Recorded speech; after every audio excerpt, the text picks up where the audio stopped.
Hi అండి, అందరికీ నమస్తే. Welcome to Mythili veg recipes. నవరాత్రుల్లో 6వ రోజు అమ్మవారికి నైవేద్యంగా పెట్టే కేసరి రెసిపీని అయితే ఈరోజు వీడియోలో చూపించబోతున్నాను.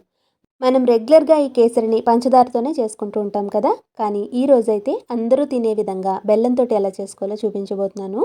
టేస్ట్ అయితే చాలా బాగుంటుంది. మరి లేట్ చేయకుండా ఈ కేసరిని ఎలా చేసుకోవాలో ఇప్పుడు క్విక్గా చూసేద్దాం. దీనికోసం మనం రవ్వని దేనితోటైతే కొలుచుకుని తీసుకుంటున్నామో మిగతా అన్నింటినీ కూడా అదే గ్లాస్ తోటి కానీ కప్పుతోటి కానీ కొలుచుకుని తీసుకోవాలి. నేను ఇక్కడ చూపిస్తున్న గ్లాస్ తోటి 1 గ్లాస్ రవ్వనైతే తీసుకున్నాను. దానికి 4 గ్లాసుల వరకు నీళ్ళని పోసుకుని స్టవ్ మీద పెట్టి నీళ్ళని బాగా మరగనివ్వాలి.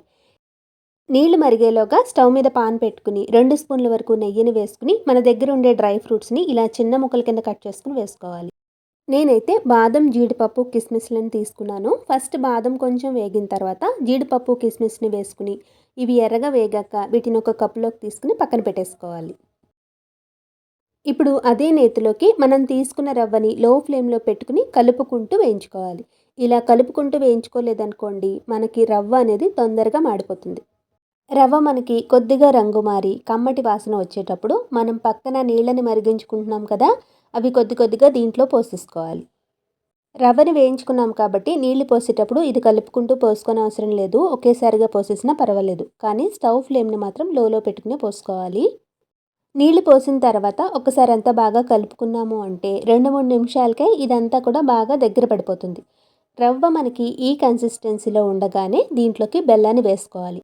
మరీ గట్టిగా ఉడికిపోతే బెల్లం కానీ పంచదార కానీ వేసినప్పుడు అది కరిగేటప్పుడు రవ్వ అంతా కూడా మనకి ఉండలుగా వచ్చేస్తుంది. మరలా దీన్ని మిక్స్ చేసుకోవడం అనేది కష్టమైపోతుంది. ఇక్కడ బెల్లానికి బదులుగా మీరు కావాలి అనుకుంటే షుగర్ని కూడా వేసుకోవచ్చు.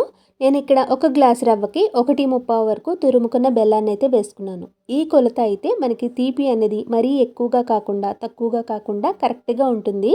తీపి ఎక్కువగా కానీ తక్కువగా కానీ కావాలి అనుకుంటే పావు గ్లాస్ని తగ్గించుకుని పెంచుకుని వేసుకోవచ్చు.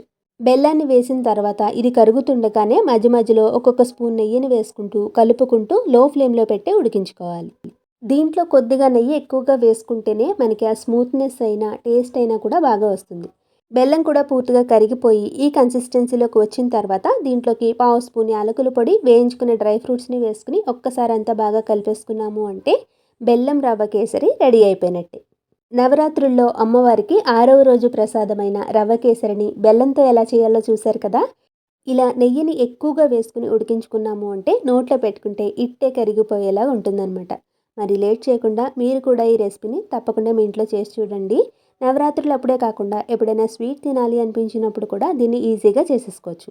మీరు చేసిన తర్వాత మీకు ఎలా కుదిరింది అనేది నాకు కామెంట్ చేయడం మాత్రం మర్చిపోకండి. ఈ వీడియో కనుక మీకు నచ్చితే తప్పకుండా లైక్ చేసి మీ ఫ్రెండ్స్, రిలేటివ్స్ అందరితోనూ షేర్ చేయండి.